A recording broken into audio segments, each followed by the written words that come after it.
Bueno, que Dios nos los bendiga a todos y a todas. Qué privilegio nuevamente podernos congregar para exaltar a nuestro Señor, para honrarlo, para celebrarlo a Él. Amén, es una bendición. Vamos a continuar nuestra serie en la carta a los Filipenses. Yo le animaría, le invitaría, querida hermana, querido hermano, que toda esta semana esté leyendo, meditando en la palabra, ahí en la carta a Filipenses. Vamos a estar, si Dios así lo permite, varios domingos más ahí sumergidos, consumidos ahí en las profundidades de la palabra, en la carta que Pablo escribió a los Filipenses. Entonces léala bastante, una vez, otra vez, estúdiala, medite, saquémosle todo el provecho, lo máximo que podamos a lo que el Señor nos quiere hablar allá a través de la carta a los Filipenses, para que lo que compartamos los domingos acá, ya usted esté más conectado con lo que estamos hablando. Amén, ¿qué le parece? Les dejo esa tarea, ese reto, que empecemos a estudiar entre semana y en su tiempo diario devocional en la palabra, que pueda hacerlo en la carta a los Filipenses. Amén. Entonces yo quiero invitarle que abra su Biblia en Filipenses capítulo 1 y vamos a leer del versículo 9 al 11. La semana pasada leímos desde el 7 al 12, no sé si se acuerdan, pero en realidad, leímos todo el pasaje para tener todo el contexto, pero estudiamos solo el versículo 7 y 8 y del 12 al 14. Nos quedó como en medio esta porción que vamos a meditar hoy en esta mañana. Filipenses capítulo 1, del versículo 9 al versículo 11.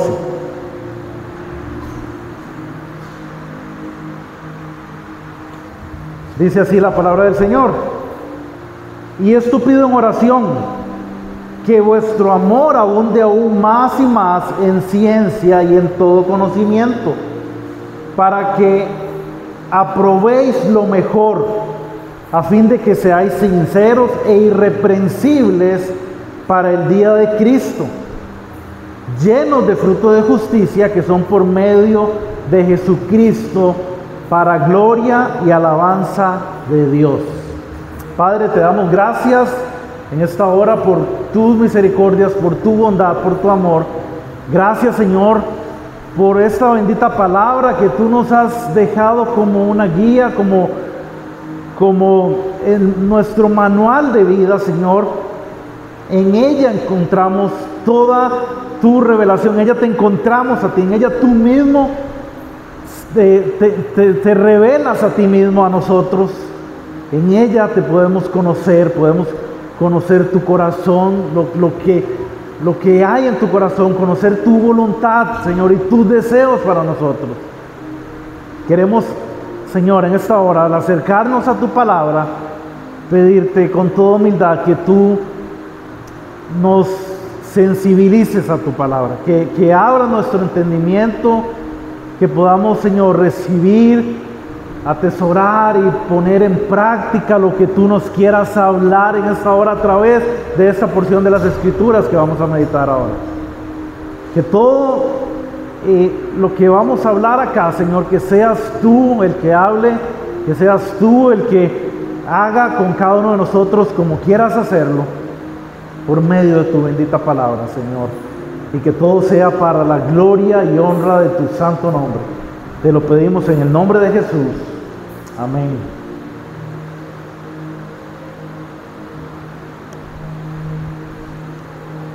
Hermano, yo no sé,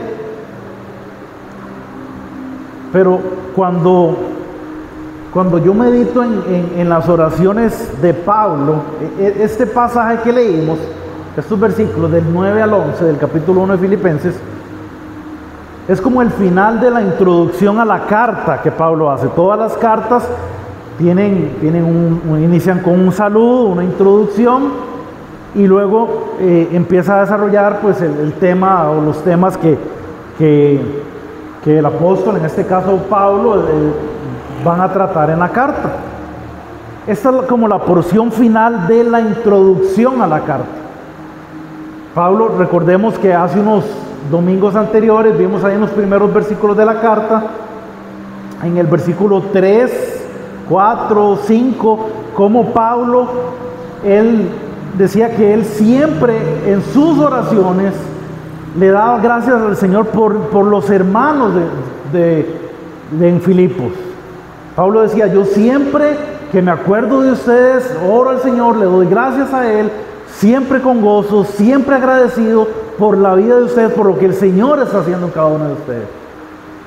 Pablo menciona ahí que siempre en todas sus oraciones, estos hermanos estaban presentes en sus oraciones y él oraba con gozo, con gratitud por ellos. Ahora Pablo, en esta porción de la carta, al final de la introducción, Pablo ahora nos dice cuál es el tema de esa oración. Ya nos dijo cuál era el propósito, cómo oraba él, con gozo, con gratitud. Ahora nos dice cuál era el contenido de esa oración. ¿Qué es lo que Pablo estaba pidiendo al Señor en sus oraciones por la iglesia que estaba ahí en Filipos? Y por ende, hermano, por cada creyente, por cada hijo e hija de nuestro Señor, de nuestro Padre Celestial. Entonces, Pablo menciona cómo eran sus oraciones y ahora acá nos menciona cuál era el contenido de esa oración. Y lo primero que encontramos acá, o lo que podemos encontrar en el primer versículo que leímos, en el versículo 9, Pablo menciona acá 3 cualidades que deben estar presentes en todo cristiano maduro. ¿En quién?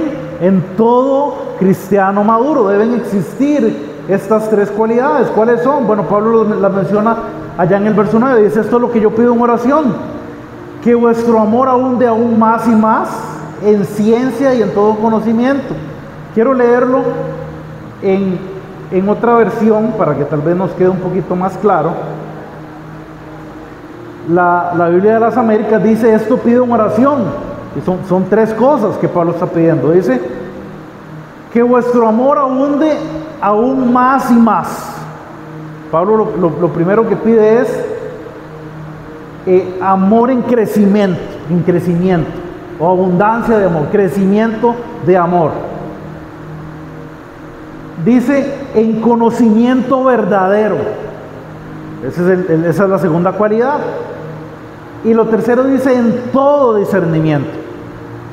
Entonces, en la oración de Pablo, él está orando al Señor, pidiendo que estas 3 cualidades que deberían estar presentes en todo creyente maduro, él está pidiendo al Señor que sean manifiestas en cada uno de los hermanos filipenses y que sean manifiestas en cada uno de nosotros. ¿Cuáles son esas cualidades? Bueno, amor en crecimiento, conocimiento verdadero y todo discernimiento. Ahora, Pablo menciona además en esta porción de su carta, menciona además de cuáles características o cuál es la petición que él le hace al Señor por los hermanos que están en la iglesia.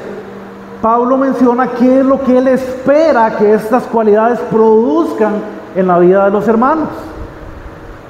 Entonces son 3 cualidades y 3 resultados del tener o cultivar o crecer en esas cualidades. Y lo que estas 3 cualidades producen son 3 cosas también. Entonces, lo primero es la capacidad para escoger lo mejor, que lo encontramos en el versículo 10. Para que sean puros e irreprensibles. Ese es otro fruto, otro producto, otro resultado de estas cualidades que el Señor quiere que cultivemos, que también está en el versículo 10. Y en el versículo 11 está la tercera, que es para que podamos mostrar todo fruto de justicia. Es lo que Pablo menciona en el versículo 11. Entonces, vamos a leer de nuevo el pasaje para tener como el panorama un poquito más claro. Dice Pablo, esto pido en oración. Ya Pablo mencionó anteriormente cómo oraba él por los hermanos, ahora está diciendo qué es lo que él pedía en esas oraciones. Esto es lo que pido, dice Pablo, en oración. Número 1, que vuestro amor abunde aún más y más, que nuestro amor crezca, que nuestro amor crezca. ¿En qué? En toda ciencia, o sea, en conocimiento verdadero. Quiere decir que hay un conocimiento falso también, ¿verdad? Ahora lo vamos a ver un poquito más adelante. Y en todo discernimiento.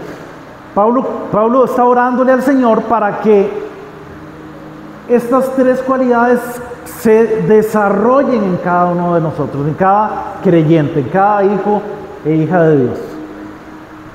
Y dice Pablo, en versos 10 y 11, ¿para qué? Para que aprobéis lo mejor, a fin de que seáis sinceros e irreprensibles para el día de Cristo.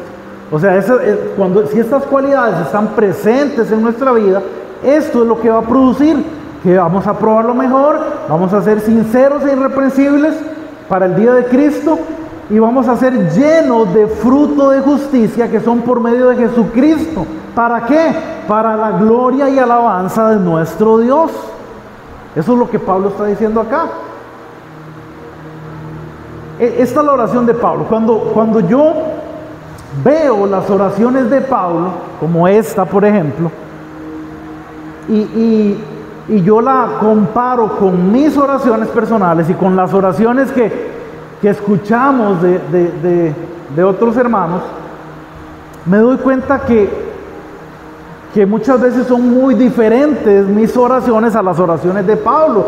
Normalmente usted y yo oramos por cosas pequeñas. No le digo que no lo haga, porque, a ver, también el Señor nos pide que todas las cosas se las pidamos a Él en oración. Pero Pablo está orando por cosas más de fondo, digamos, más trascendentales, cosas que van a impactar más en nuestra vida, van a impactar más en la iglesia, en el pueblo del Señor, van a impactar más en el mundo en el que estamos. Y Pablo es como que dice, no, vamos a ir directo al grano, yo voy a orar por estas cosas. ¿Por qué? Porque si estas cosas se producen, todas las demás cosas menores, por decirlo de alguna forma, caen cada una en su lugar. Todo lo demás se ordena solo, digámoslo así. Cuando estas, que son de mayor peso, de mayor relevancia, se están produciendo en nuestras vidas, todas las demás cosas secundarias, digámoslo así, pues van a estar en el orden correcto. En nuestra vida vamos a tener bien ordenadas las prioridades para nosotros. Vamos a tenerlas bien claras y bien ordenadas. Entonces, cuando vemos las oraciones de Pablo, que en muchas de sus cartas, Pablo ora con diferentes palabras tal vez, pero es la misma oración. El deseo de Pablo es que haya un crecimiento en los creyentes, que haya un crecimiento, que la imagen de Cristo sea formada, sea cada vez más visible en los hermanos, en las iglesias donde él estuvo. Y vemos entonces que Pablo tenía un deseo, hermanos, una pasión, un deseo ardiente por ver la imagen de Cristo formada en cada creyente. Y eso lo vemos en las oraciones de Pablo. Vean, por ejemplo, lo que Pablo, como él ora allá en Gálatas capítulo 4, verso 19. Hermano, Gálatas es una de las cartas, otra de las cartas que Pablo escribió desde la cárcel cuando él estaba preso allá en Roma. Él escribió 4 cartas ahí. Escribió la carta a los filipenses que estamos estudiando, escribió Gálatas, escribió Filemón y escribió la carta a los efesios también. En esa prisión él escribió estas 4 cartas. Y en otras prisiones escribió otras cartas también. Pero normalmente casi en todas las cartas que Pablo escribió, Pablo inicia dando gracias a Dios por los hermanos de ese lugar, por los hermanos, por los creyentes de esa iglesia local a la cual está dirigiendo la carta. Bueno, en la carta de los Gálatas, Pablo no inicia dándole gracias a Dios por los hermanos. Hace un par de meses hablamos un poquito acerca de Gálatas, no sé si se acuerdan, como en abril, por ahí hablamos de Gálatas, un poquito, y mencionábamos que esta carta a los Gálatas, Pablo la escribe porque había un gran peligro, un gran problema ahí en esta iglesia, porque se habían, se me fue la palabra, se habían metido ahí falsos maestros que estaban enseñando que para ser seguidores de Cristo necesitaban el Evangelio de Cristo, pero que además tenían que abrazar obras de la ley. Y Pablo entonces reprende a los hermanos, los exhorta, los despega una regañada ahí, porque dice, ¿cómo es posible?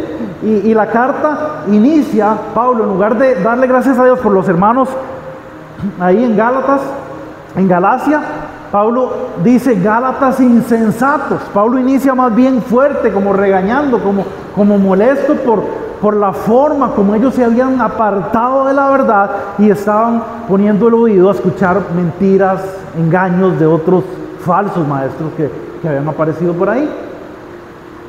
Habían apartado su oído de la verdad. Entonces Pablo le dice, ¿cómo es posible, Gálatas insensatos, que habiendo iniciado bien por el Espíritu, que ahora otra vez quieran volverse a las obras de la carne, a las obras de la ley? Y aún así vean cómo Pablo se refiere a estos hermanos en Gálatas 4:19, aunque, como le digo, se estaban desviando muchos de la verdad. Pablo estaba enojado con ellos cuando les escribe, los tiene que exhortarlos, tiene que regañarlos, pero aún así la oración de Pablo, o la forma, las palabras que usa Pablo para referirse a ellos, nos deja ver el corazón de Pablo, o la pasión que había en Pablo, el deseo que había en Pablo para que la imagen, el carácter de Cristo fuera formada en cada creyente. Entonces Pablo les dice, Gálatas 4:19, hijitos míos, después de que les pegó una regañada, les dice, hijitos míos, por quienes vuelvo a sufrir dolores de parto, hasta que Cristo sea formado en vosotros. Pablo les dice, primero les habla con ternura, con amor, hijitos míos, a pesar de que tuve que pegarles una regañada, dice Pablo, yo los amo a ustedes entrañablemente, como que si los hubiera parido, dice Pablo, ¿verdad? Y otra vez, por causa de ustedes, otra vez yo vuelvo a sufrir dolores de parto, hasta que Cristo sea formado en ustedes. Pablo tenía un deseo, hermanos, una pasión ardiente por ver a Cristo, el carácter de Cristo formado en cada creyente. Y eso es lo que vemos en esta carta a los Filipenses. Esa es la razón de la oración de Pablo. Ese deseo, esa pasión que él tenía, eso era lo que lo motivaba a él a pasar todo lo que pasó, a sufrir todo lo que sufrió. Pablo decía estas cosas, lo mencionábamos el domingo anterior, que Pablo decía, todo lo que yo he pasado, todas las circunstancias que yo he atravesado, todos los sufrimientos que yo he vivido, al final han redundado más bien en el avance del Evangelio de Jesucristo. Y Pablo, en su carne, él sufrió muchísimo, pasó muchas pruebas durísimas, pero Pablo dice,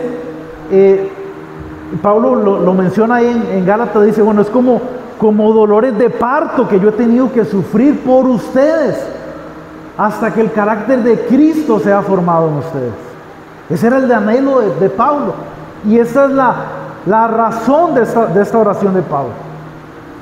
Entonces, acá él menciona 3 cualidades que tienen que ver con la formación de la imagen de Cristo en los hermanos filipenses, y en usted y en mí también. Vamos a ver ya un poco más en detalle cuáles son esas 3 cualidades que Pablo ora al Señor para que estén presentes visibles, manifiestas en cada creyente. Y lo primero es lo que mencionábamos ahí en el versículo 9, Filipenses 1:9, ¿verdad? Dice Pablo, para que vuestro amor abunde aún más y más. O sea, Pablo está orando al Señor por un amor creciente, un amor que cada vez crezca más y más. Y la palabra que Pablo usa acá para amor es ágape, que normalmente está asociada al amor de Dios. Es un amor incondicional. Es un amor incondicional. Es interesante que en el griego, hermanos, hay por lo menos 4 palabras que al español las traducimos como amor. Como que ellos tenían diferentes énfasis para la palabra amor. Y la máxima expresión de amor usaban esta palabrita ágape, que es ese amor incondicional. Y esa es la palabra que usa Pablo aquí. Entonces, cuando Pablo dice que él quiere que nuestro amor abunde más y más, está hablando de ese amor incondicional. Ese amor es genuino, sincero, ese amor verdadero, que es incondicional, que es como el amor de Dios para nosotros, que no tiene condiciones. Ese tipo de amor es el que Pablo está orándole al Señor para que crezca en nosotros, para que abunde cada vez más y más en cada creyente. El deseo de Pablo es que tanto en los filipenses como en nosotros, hermanos, que ese amor incondicional crezca, que cada vez se desborde cada vez más y más, que cada vez sea más notorio en nosotros, más visible. Lo que no dice claramente el pasaje es cuál es el objeto de ese amor, pero lo podemos deducir por lo que menciona Pablo a continuación. Es decir, Pablo se está refiriendo a que ese amor incondicional en nosotros, que crezca, se refiere al amor hacia Dios, de nosotros hacia Dios, o hacia los demás hermanos. ¿A quién se está refiriendo Pablo? Pablo dice, bueno, mi oración es que el amor, que ese amor incondicional en ustedes cada vez crezca más. Pero ¿será que amemos a Dios cada vez más o que amemos cada vez más a nuestros hermanos? Bueno, ambas cosas, ambas cosas. No podemos amar a Dios sin amar a nuestros hermanos. No podemos amar más a Dios sin que a la misma vez amemos más a nuestros hermanos, porque los dos van de la mano.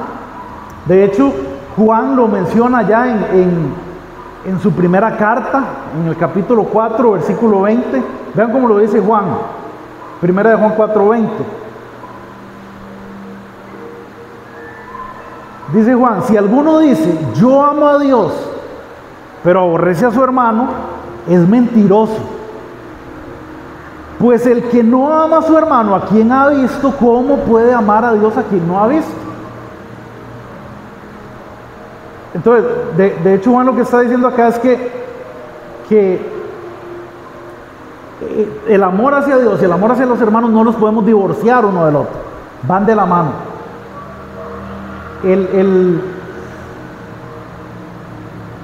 No podemos amar a Dios sin amar a nuestros hermanos. Entonces, cuando Pablo habla de ese amor incondicional, está hablando de todo el conjunto, hacia Dios, pero también hacia nuestros hermanos.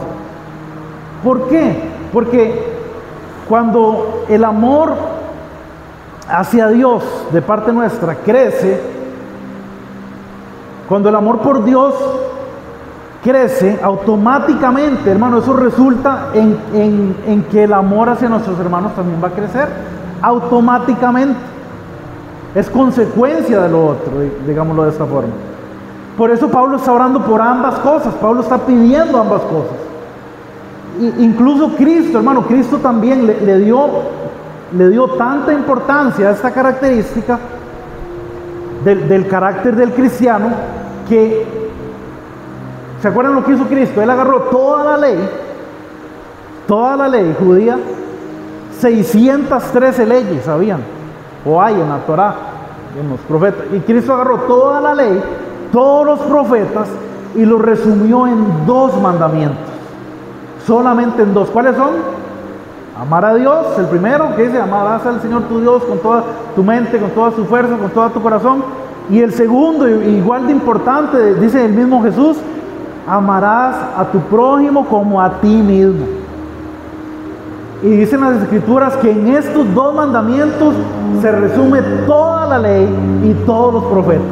Entonces vean la importancia que el mismo Cristo le da al tema del amor, de amar a Dios, pero también de amar a nuestros hermanos. Entonces, comprendiendo esto, podríamos hacernos una pregunta o varias preguntas, pero la primera pregunta acá entonces sería, bueno, entonces, ¿cómo hago para amar más a mi hermano?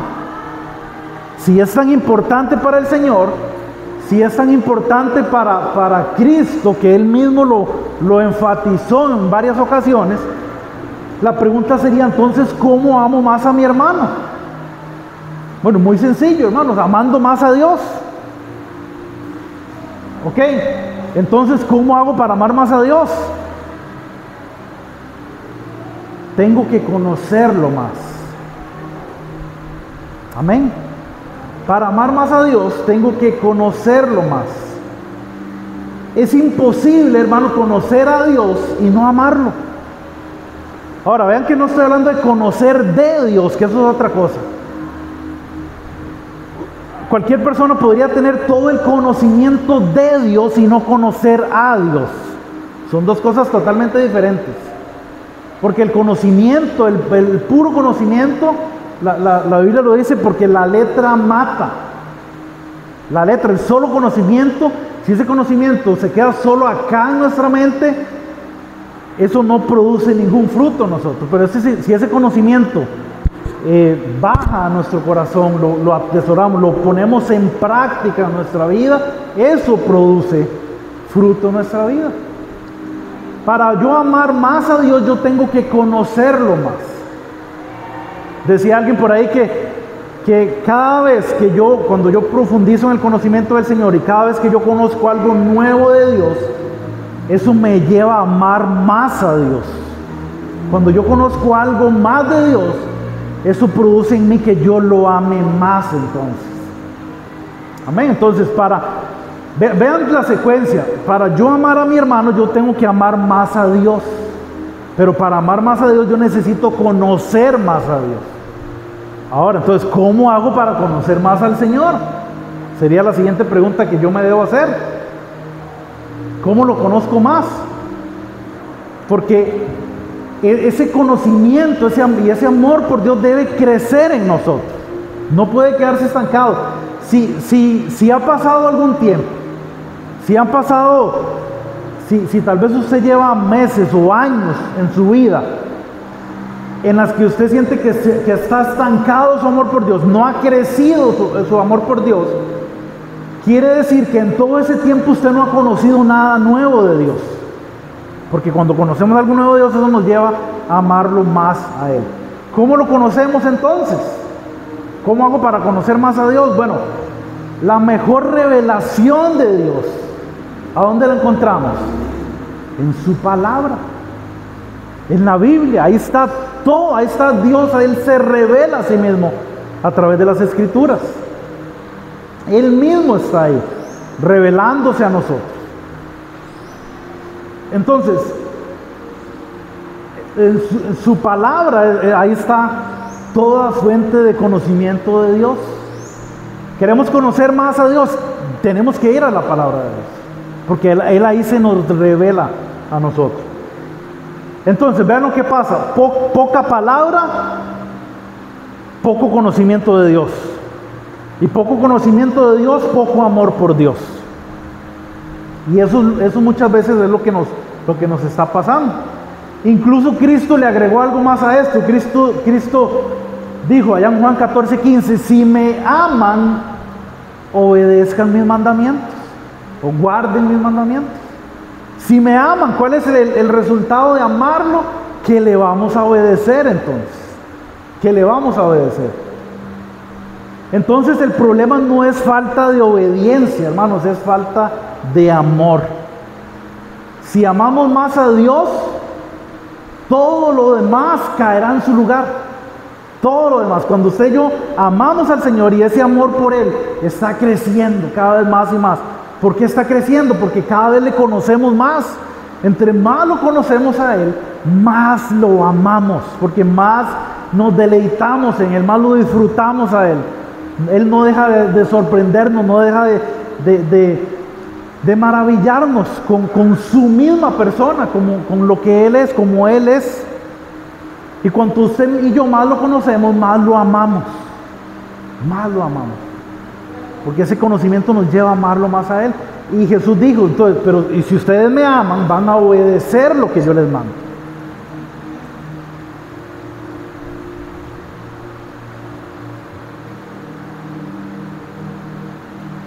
Pablo entendió, hermanos, que al escribir sus cartas, Pablo entendía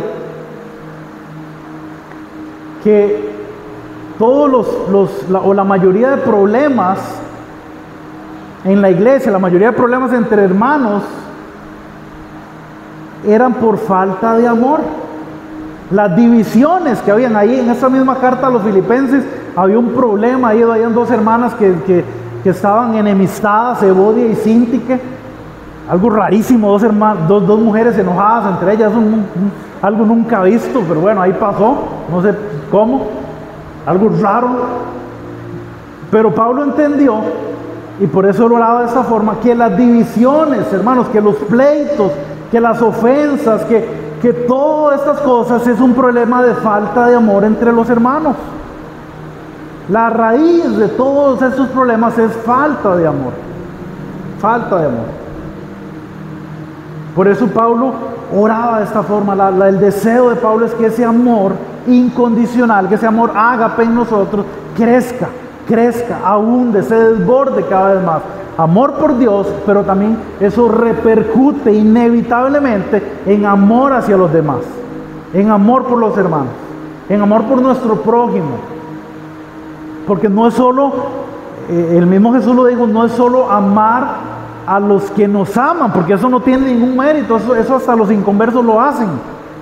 Es amar aún aquel que nos hace daño, amar aún aquel que nos ha ofendido, es amarlo, es desearle lo mejor, es hacer todo lo mejor que podamos por esa persona. Incluso más adelante lo vamos a ver, una semana más adelante, conforme avancemos en esta carta de Filipenses, allá en el capítulo 2, Pablo dice que cada uno no vea por lo suyo propio solamente, sino que consideremos a los demás como mejores, como superiores a nosotros mismos. Que pensemos primero en los demás antes que en nosotros mismos. Que renunciemos a lo que somos, que renunciemos a quien yo soy, que renunciemos a nuestros gustos, a nuestros deseos, a todo, y que pensemos primeramente en los demás antes que en mí mismo. Que haya esta humildad en nosotros, es lo que Pablo menciona. Y por eso él ora de esta forma, porque él desea que ese amor crezca y sea visible en cada creyente.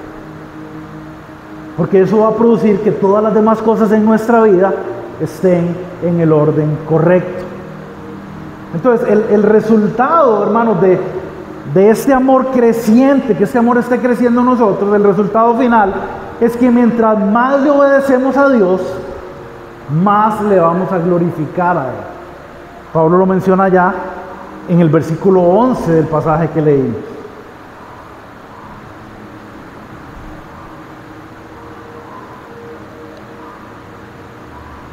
Hermanos, el Señor quiere que usted y yo crezcamos en ese amor. Y cuando usted y yo amamos a Dios, ¿sabe qué es lo que va a pasar? ¿O qué es lo que pasa? Si amamos a Dios, entonces amamos lo que Él ama. Cuando tú amas a Dios, tú amas lo que Dios ama. Amén. ¿Qué ama Dios? Bueno, Dios ama su palabra. Dios ama su palabra. Hermano, pero es que yo leo la Biblia todos los días. No, pero yo no estoy hablando de leer la Biblia. No, pero yo la estudio, yo hago, medito en ella. Esto no estamos hablando de estudiar la Biblia. Si amamos a Dios, vamos a amar su palabra, o sea, vamos a desear la palabra de Dios, la vamos a disfrutar, nos vamos a deleitar en ella. Porque amamos a Dios y Dios ama su palabra. Cuando amamos la palabra de Dios, incluso vamos a amar hasta las prohibiciones de la palabra de Dios, porque comprendemos que aún las prohibiciones son por amor a nosotros. Imagínense que Dios en su palabra, que hubiera una prohibición que diga, bueno, es prohibido tirarse de un edificio, de un tercer piso, de un edificio, es prohibido. Pero cuando alguien, omitiendo esa prohibición, igual se tira de un tercer piso de un edificio y cayó ahí, quedó todo mal quebrado, se quebró las piernas, se quedó ahí, se da cuenta que verdaderamente Dios le había prohibido eso porque lo amaba a él. Cuando amamos la palabra de Dios, aún las prohibiciones las vamos a amar porque entendemos que son para nuestro beneficio, que son para nuestra bendición también. ¿Qué más ama Dios? Dios ama su nombre. Dios ama su nombre. Y no estamos hablando de la expresión gramatical del nombre, de las letras que componen ese nombre. Dios ama lo que significa su nombre, lo que es su nombre. La Biblia dice que el nombre del Señor es santo, que Él es santo, que no hay nada ni nadie que se pueda comparar a Él. El nombre del Señor es santo. De hecho, el salmista lo menciona allá en el Salmo 138, versículo 2, dice que Dios ha elevado a lo máximo, ha elevado su nombre y su palabra. Entonces eso nos deja totalmente claro el hecho de que Dios ama su nombre y ama su palabra. Amén. Y si usted y yo amamos a Dios, vamos a amar su nombre. ¿Qué es amar su nombre? Vamos a querer honrar su nombre. Vamos a querer representar el nombre del Señor de la mejor forma posible. Vamos a querer compartir el nombre del Señor también con otros. ¿Qué más ama el Señor? Hermanos, Dios ama a su Hijo. Dios ama a su Hijo. Por sobre todas las cosas, Dios ama a su Hijo. Este es mi Hijo amado, dice el Señor, en Él tengo complacencia. Él ama a su Hijo. Y de pronto se nos podría hacer muy fácil decir, no, pero sí, yo amo a Cristo, yo lo amo. Hermanos, si amamos a Cristo, queremos reflejarlo a Él. Queremos que las personas vean a Cristo a través de nosotros. Queremos que el carácter de Cristo sea formado en nosotros. Porque el Padre ama a su Hijo. Y cuando Él nos ve a nosotros, Él quiere ver a su Hijo formado en nosotros. Él quiere ver al carácter de su Hijo, a la persona de Cristo en usted y en mí. Porque el Padre ama a su Hijo. Y si usted y yo amamos a Dios, amamos al Hijo también. Queremos representarlo también de la mejor forma. Queremos imitarlo a Él. Queremos compartirlo. Queremos honrarlo. Reflejarlo de la mejor forma. Queremos la gloria de Él en todo. Pero cuando amamos a Dios, no solamente vamos a amar su palabra, no solamente vamos a amar su nombre y su Hijo, sino que además vamos a amar a todos sus hijos. A todos sus hijos. Cuando amamos a Dios, amamos también a toda su descendencia, a todos sus hijos, a todos los hijos que el Padre ha adoptado, que ha integrado a su familia.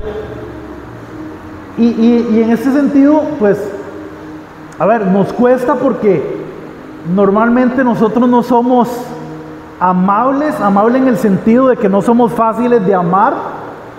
Hay unos más complicaditos que otros, ¿verdad? Hay personas difíciles de amar. Pero cuando amamos a Dios, vamos a amar a su descendencia, a sus hijos, a sus hijas, porque le amamos a Él. Entonces, podríamos hacernos algunas preguntas como parámetro para darnos cuenta qué tanto estamos amando a nuestro prójimo, a nuestros hermanos. Cuando usted piensa en los hermanos, hablemos de este grupito acá, los hermanos de esta iglesia local. De pronto hay unos más difíciles de amar que otros. Tal vez, ¿verdad? No todos somos fáciles de amar. Pero cuando usted piensa en su hermano, en su hermana, usted ora por él. Usted ora por ella. Usted está presente en sus oraciones, sus hermanos, en Cristo. Aún aquellos que son complicadillos, tal vez alguien que lo ofendió, le lastimó de alguna forma, está en sus oraciones. Y usted le está pidiendo al Señor por esa persona. Usted se preocupa por él. Desea su bienestar. Lo está haciendo. Porque no podemos divorciar el amor hacia los hermanos del amor de Dios. Y siempre, hermano, en todas las escrituras, desde el Antiguo Testamento, el amor por Dios y el amor por los hermanos siempre van de la mano. Siempre, nunca los encontramos de forma separada. Y el Señor quiere que amemos a nuestros hermanos también.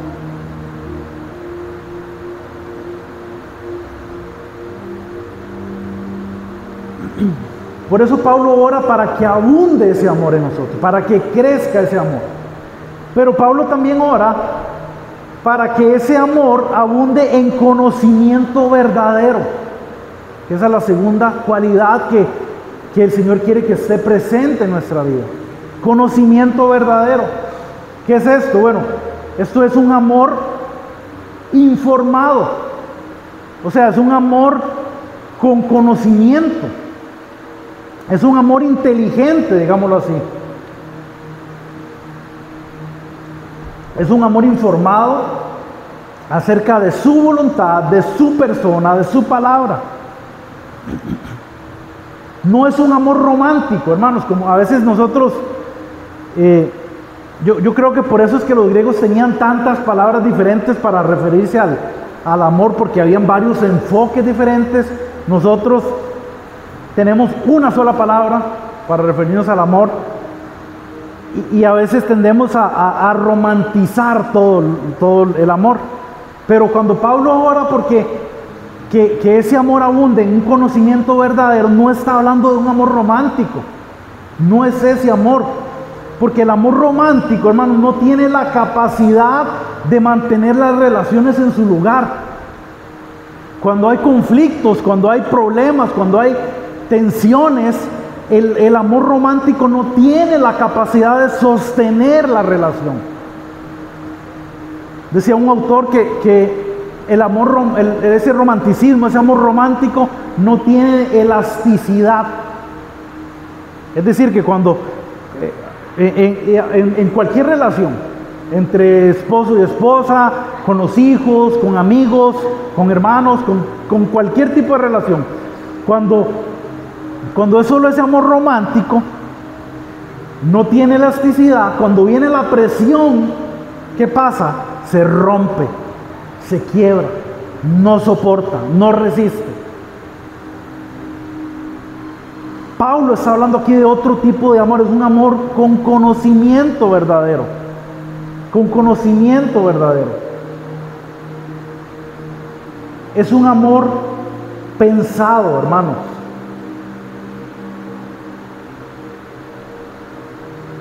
Y la mejor definición que podemos encontrar de ese amor, lo encontramos allá en 1 Corintios 13, versículo 4. Yo sé que usted lo conoce, pero yo quiero leerlo para que lo podamos refrescar.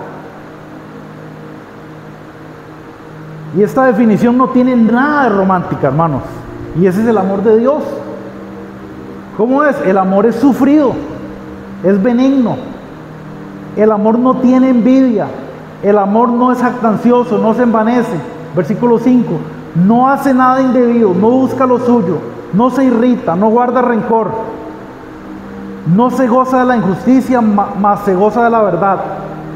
Versículo 7. Todo lo sufre, todo lo cree, todo lo espera, todo lo soporta.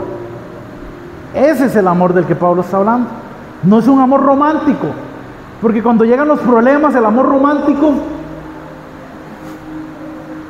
Por eso, hermanos, vea, actualmente en nuestra sociedad, en Latinoamérica, hay una tasa de divorcios del 50% en los primeros años de matrimonio. Es decir, de cada matrimonio, cada pareja que se casa, la mitad de esos matrimonios en los primeros años terminan en divorcio. ¿Por qué? Porque pretenden vivir de solo un amor romántico, y ese amor romántico no tiene la capacidad de sostener ninguna relación. No puede, porque apenas llega la presión, se quiebra, se rompe, no soporta. Pablo está hablando aquí de ese amor ágape, de ese amor incondicional. Y aplica no solo a pareja, aplica a hermanos, amigos. Pablo está hablando de ese amor que es sufrido, que es benigno, ese amor que sufre, que cree, que espera, que soporta. Ese amor que es incondicional, que no se rompe, que no desmaya, que no abandona a pesar de las circunstancias. Ese es un amor con todo conocimiento, con conocimiento verdadero. Y esa es la oración de Pablo, que ese amor abunde y crezca en nosotros. Eso es lo que Pablo está pidiendo acá. Pablo además pide en esa oración por discernimiento, por todo discernimiento, dice Pablo. ¿Qué es discernimiento? Bueno, es la habilidad de poder separar lo verdadero de lo falso, digamos así en términos sencillos. Es la habilidad de poder separar o interpretar lo verdadero de la verdad de la mentira, que a veces no es tan clara, ¿verdad?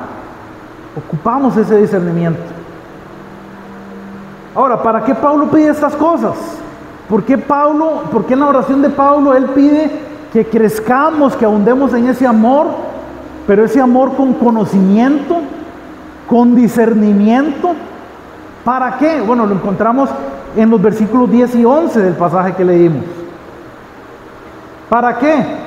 Para que aprobéis lo mejor, a fin de que seáis sinceros e irreprensibles para el día de Cristo. Para que aprobéis lo mejor. Es la habilidad de escoger lo mejor. Aquí Pablo no está hablando de simplemente discernir entre lo que es pecado y lo que no es pecado, o diferenciar entre lo bueno y lo malo. No, es la habilidad, la capacidad de escoger de entre lo bueno, escoger lo mejor. Eso es lo que Pablo está hablando acá. No es algo que sea solamente aceptable. Profesor, ¿cuál es la nota mínima para pasar el curso? 70. No, entonces sí me da. Sí paso. No es apenas pasar, es lo mejor. Señor, ¿con cuánto me da para yo poder irme para el cielo? Con aceptable. No, pero es que Dios nos puede decir, es que lo aceptable para ustedes es inaceptable para mí. Dios no quiere algo aceptable de nosotros, Él quiere lo mejor. Lo mejor. Y ese discernimiento, hermanos, del que Pablo ora, es esa capacidad de escoger lo mejor. Lo mejor. Es en todo lo que hagamos, es siempre pensar en darle la gloria al Señor. Pablo lo menciona ya en una de sus cartas, dice, muchas cosas, todas las cosas me son lícitas, todas las cosas me son permitidas, pero no todas me convienen. No todas me convienen. Yo tengo que pensar, puede ser que yo tenga que tomar una decisión o pensar, bueno, esto es bueno o es malo, pero creo que no sería la pregunta correcta. Esto que yo voy a hacer, o con esto que yo estoy haciendo, o de esta forma que yo voy a hacer las cosas, ¿esto va a glorificar al Señor? ¿Esto le va a dar la gloria a Él? Porque si no es así, no es conveniente, no es lo mejor. Y yo tengo que tener ese discernimiento para entender eso.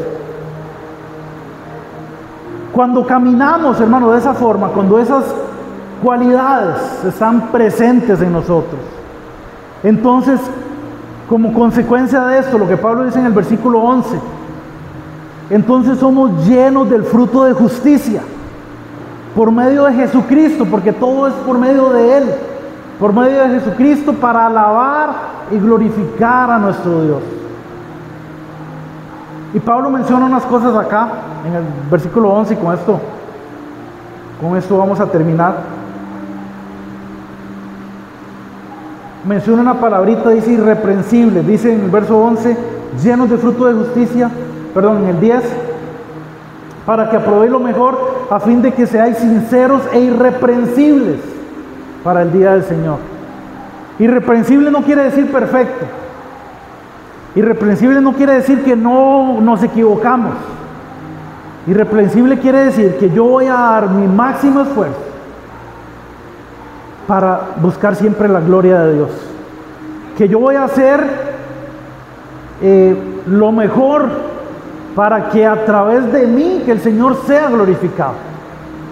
Es lo que Pablo dice allá en Gálatas, ya yo no vivo yo, ya ahora con Cristo estoy juntamente crucificado, ya yo no vivo yo, ahora Cristo es el que vive en mí. Ya ahora mi vida, yo no soy el que la vivo, yo estoy crucificado, yo estoy muerto. Ahora lo que yo tengo que hacer es quedarme ahí, en esa cruz, muerto, y que Cristo sea el que se exprese a través de mi vida.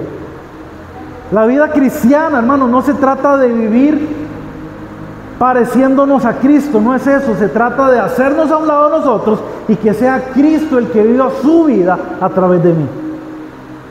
No es yo vivir como Cristo, porque yo lo voy a hacer mal. Es yo hacerme a un lado y permitirle a Él que sea Él el que viva su vida a través de mí. Irreprensible no quiere decir perfecto, pero quiere decir que yo siempre voy a buscar la gloria de Dios en todo. Y es interesante porque a veces pensamos que irreprensible solo aplica para pastores y ancianos, porque es el primer requisito, digamos, allá en las cartas pastorales que Pablo le escribe a Timoteo, a Tito, menciona, hay una lista de requisitos que tienen que cumplir los pastores, los ancianos, los obispos. Y la primera característica de esa lista es irreprensible, es alguien intachable, es alguien de buen testimonio, alguien que tiene una buena imagen ante los demás, que buen testimonio ante los demás, que a través de su vida él le busca darle la gloria al Señor. Pero es interesante que Pablo lo menciona acá y lo aplica no solamente a los pastores y líderes, dice que esto debe estar presente en cada creyente. Cada creyente debemos ser irreprensibles, debemos vivir siempre representando al Señor de la mejor forma. Y finalmente Pablo dice en el verso 11, llenos de fruto de justicia, que son por medio de Jesucristo, para gloria y alabanza de Dios. Este fruto de justicia, hermano, es el carácter de Cristo formado en cada uno de sus seguidores. Es el carácter de Cristo. ¿Cuál es el carácter de Cristo? El fruto del Espíritu Santo. Gálatas 5, 22 y 23. Amor, gozo, paz, paciencia, bondad, benignidad, mansedumbre, fe, dominio propio. Ese carácter de Cristo formado en cada creyente, en cada seguidor suyo, ese es ese fruto de justicia del que está hablando Pablo. Porque finalmente, hermanos, el propósito final de todo esto, el propósito mayor de todo, es que a través de esto, a través de vivir de esa forma, a través de crecer en ese amor, de crecer en ese conocimiento, de crecer en ese discernimiento, el propósito mayor de esto es que le demos toda la gloria a nuestro Dios. Toda la gloria. Ese es el fin mayor. de todo cristiano. La meta del cristiano, hermanos, no es aprenderse la mayor cantidad de versículos de memoria, no es entender todas las doctrinas que por supuesto tenemos que crecer en eso, pero eso no es nuestra mayor meta. Nuestra meta más alta es que le demos la gloria al Señor en nuestras vidas. ¿Y cómo lo hacemos? Permitiéndole al Señor que el carácter de Cristo sea formado en nosotros. Permitiéndole al Señor que Él pueda aumentar ese amor en nosotros. Cuando vemos la definición de amor que da Pablo allá en 1 Corintios 13, la que leímos hace un momento, que el amor, ese verdadero amor, ese amor ágape, ese amor incondicional, que es sufrido, que no es egoísta, que todo lo espera, que todo lo soporta, que todo lo cree. Yo no sé, hermano, si usted cree que usted tenga la capacidad de amar de esa forma. Yo no la tengo, pero sí estoy convencido de que el Espíritu Santo que mora en mí, Él hace esas cosas a través de mí. Yo no puedo producir ese amor. No está en mí la capacidad de amar a nadie de esa forma. No está en mí, ni en usted, ni en nadie. Solo en Cristo. Y el Espíritu Santo en nosotros, Él es el que actúa de esa forma a través de nosotros, si se lo permitimos a Él. Con el propósito final de que a través de esto, hermanos, usted y yo, a través de nuestras vidas, le podamos dar alabanza y gloria a nuestro Dios. Amén. ¿Qué le parece si se pone de pie un momento? Hermanos, y vamos a darle gracias al Señor.